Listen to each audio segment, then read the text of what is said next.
Les faits, rien que les faits, c'est les indispensables avec Lucille de Villegas. Bonsoir Lucille. Bonsoir Marie, bonsoir à tous. Alors que dit précisément cette étude ? Eh bien, elle est publiée par le think tank Terra Nova, réputé à gauche. Pour en résumer la philosophie, l'immigration légale est la clé pour sauver notre modèle social. Faisons un rapide point.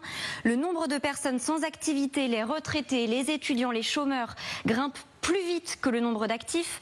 Le ratio est d'1,19 actifs pour un inactif aujourd'hui. C'était 1,43 il y a 50 ans. Les retraites, le chômage, les aides sociales sont donc de plus en plus difficiles à financer. Or, la fécondité est en baisse depuis des années. L'augmentation du taux d'emploi ne suffit pas, d'où ce levier de l'immigration.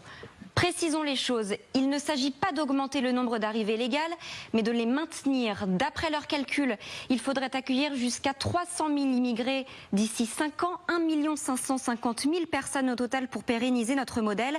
C'est grosso modo le nombre de titres de séjour que nous délivrons chaque année, sauf que là, c'est l'accès à l'emploi qui serait encouragé. L'idée que l'on peut augmenter la quantité de travail par l'arrivée de nouveaux travailleurs doit être débattue, parce que les Français vont avoir besoin d'eux, affirme Terra Nova. Alors dans quel secteur ? Tous les métiers en tension.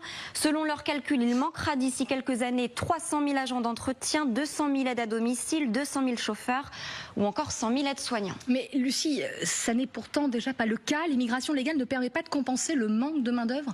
La réponse est non. Nous avons délivré l'an dernier près de 320 000 titres de séjour. Sur ces 320 000, l'immigration dite de travail en représente 54 400, seulement 17%.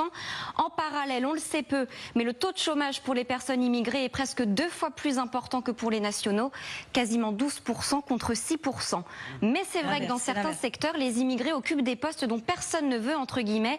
Les employés de maison, 40% de la main-d'œuvre, la sécurité, 28%, le BTP, 25%, l'hôtellerie-restauration, 22%. Dans une moindre mesure, un médecin spécialisé sur 10 est diplômé